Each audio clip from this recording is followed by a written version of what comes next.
Now, Bernie Sanders has endorsed Ilhan Omar's re-election bid. He's endorsed her in a Democrat primary just a day or two after Nancy Pelosi endorsed her too. Now, why does this matter? She's running against 3 other Democrats, maybe even 4, if you count one of these other knuckleheads, in the primary there. And one of them is specifically opposing her because of her constant hatred toward Jews. She's obsessed with it in the statements that she's made.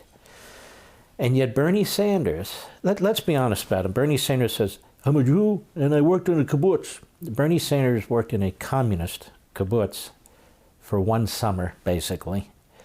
And Bernie Sanders is what he is. Religion is irrelevant. It doesn't matter. Marxists put Marxism first. Marxism rejects religion. So if you're born a Jew or if you're born an African American, if you're born whatever you're born, that's all well and good. But you're a Marxist first and party comes first. The movement comes first. That's what he is. People want to soft pedal it a little bit. I don't soft pedal it. And so, and by the way, you see the cross-pollination that goes on between the Democrats and Black Lives Matter, whose founders are out of the closet Marxists. Same with Antifa.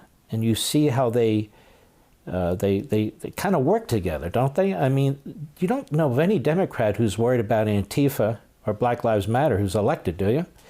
They don't have to worry about their safety. They don't have to worry about their homes and so forth.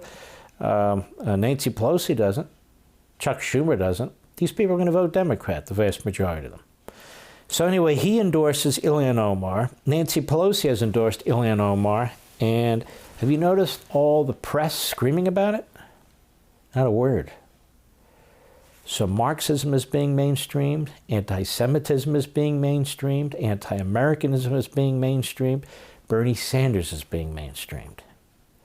If we had a real media in this country, it would be Biden who's 15 points behind, because they would be exposing the fact that he's cognitively incapable of doing this job, and they'd be exposing the fact that he is surrounded by and ingratiated with this radical movement. But we don't have a real press, so there's no purpose in hoping.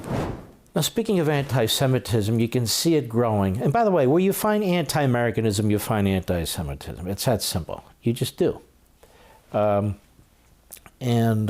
of the overlap, a Judeo-Christian nation, the belief in certain principles. These principles we have as a country born out of the Enlightenment, born out of, as I say, Judeo-Christian principles. That's where they come from. And so if you hate America, you're going to hate Jews. And you're going to hate Christians, too. Christians of real faith, evangelical Christians and other Christians and Catholics who are true believers. I'm not talking about people who wear it but really don't practice it.